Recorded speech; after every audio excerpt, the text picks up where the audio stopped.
नमस्कार साथियों, India grounded report से मैं आरती श्रीवास्तव आज एक बार फिर से लेकर हाजिर हूँ आज का प्रेरक प्रसंग, दिन की एक सकारात्मक शुरुआत। और आज का हमारा प्रेरक प्रसंग बताता है दीपक के नीचे अंधेरा।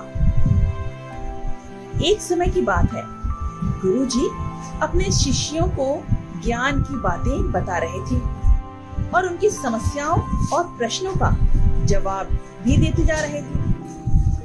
जब लगा कि शिष्यों की शिक्षा पूरी हो गई है, तब गुरुजी ने सभी शिष्यों से कहा, शिष्यों, अगर आपके मन में अभी भी कोई शंका या प्रश्न हो तो मुझसे पूछ सकते हो।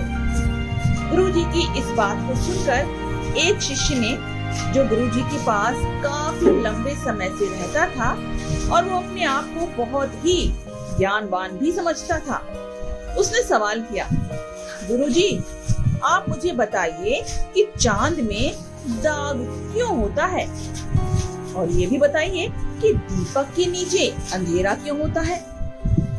शिष्य द्वारा इस सवाल के किए जाने पर गुरुजी निराश हो गए और दुखी मन से शिष्य को कहा, शिष्य, मुझे तुमसे ऐसे सवाल की उम्मीद नहीं थी।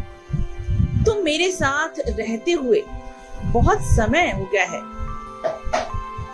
बहुत समय बीत गया है कि तुम मेरे साथ हो, मेरे साथ पढ़ रहे हो, समझ रहे हो, ज्ञान अर्जित कर रहे हो, परंतु अभी भी तुम ज्ञान की पहली सीढ़ी ही नहीं चढ़ पाए हो। अभी भी तुम वहीं पर अटके हुए हो। अब गुरुजी की इस बात को सुनकर शिष्य अत्यंत दुखी हो गया। उसे गुरुजी द्वारा ऐसे शब्द कहे जाने की उम्मीद बिल्कुल नहीं थी और वो शिष्य अपने आप को ज्ञानवान और अक्लमंद भी समझता था, तो उसके अहम को बहुत ठेस पहुंची।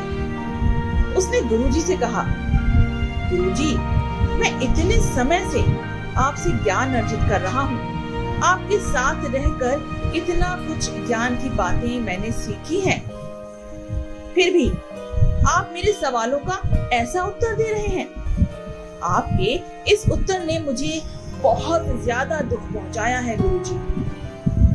गुरुजी ने जवाब दिया कि शिष्य, तुम्हारे इस सवाल से दुख तो मुझे भी बहुत हुआ है।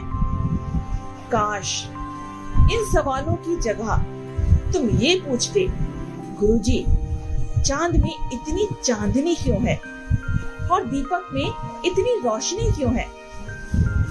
फिर मैं तुम्हें जीवन के अत्यंत रहस्यों में से कुछ मोती चुनकर देता। फिर मैं तुम्हें बताता कि जीवन क्या है, जीवन का अर्थ व मतलब क्या है।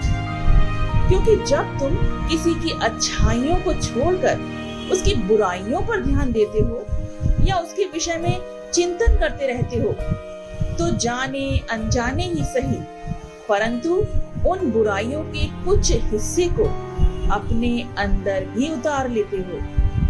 ठीक इसी प्रकार अगर आप किसी बुरी चीज में भी सिर्फ अच्छाइयों को देखते हो और उस अच्छाइयों को देखकर उसके बारे में चिंतन करते हो, तब आप में उस अच्छाई का कुछ भी अंश समाहित हो जाता है।